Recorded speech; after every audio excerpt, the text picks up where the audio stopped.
Fair. He was a National AP Scholar and received a second place at the Taiwan International Science Fair. He also participated in a joint publication of a pre-PhD student abstract in the National Conference of Artificial Intelligence. This fall, he will be attending Yale as a computer science major. Please welcome this year's other Peggy Payne Academy co-valedictorian, Soumya Kambampati.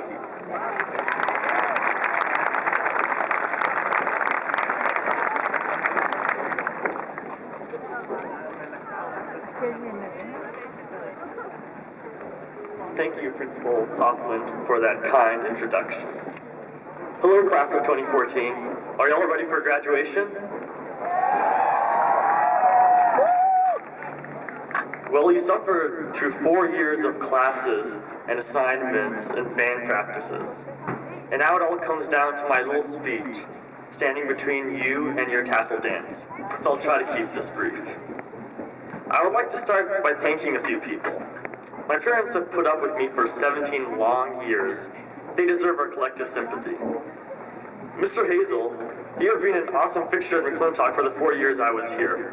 I still remember freshman year, when the seniors sold Tempe High's bulb and hid it in your office. Mr. Hoffland, you've been with us for less time, but you really show you care, ducking into classes and giving unsolicited math help.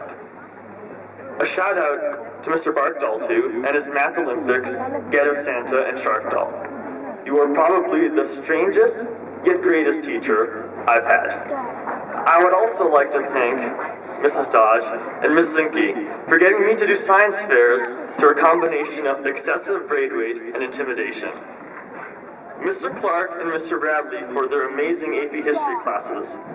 Mr. Khan for sneaking an argument clinic under the guise of AP English. And Mr. Siegwart, in whose classroom I spent 3 years. Being from PPA, I have to acknowledge our all-powerful panjandrum, Donna Wittig. Last, but certainly not the least, I want to thank the amazing friends I've had these 4 years. Without you guys, I wouldn't be me. So, commencement. The day where the class of 2014, after 4 years of shared experience and countless lobbies burgers, parts ways. A day where an entire chapter of our lives ends. Arguably, our childhood ends, replaced with the burdens of adulthood, college and work and bills and responsibilities. And I'm here to say that you shouldn't let your childhood end.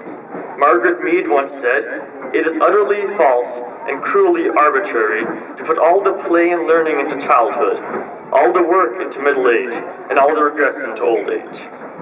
I reject the notion that the best days of our lives are behind us, that ahead of us lies not excitement and love and all that makes life worth living, but dull, monotonous work. Calvin, in Bill Watterson's eponymous comic strip, suffering an existentialist crisis, confides in his tiger pal Hobbes about his bleak future.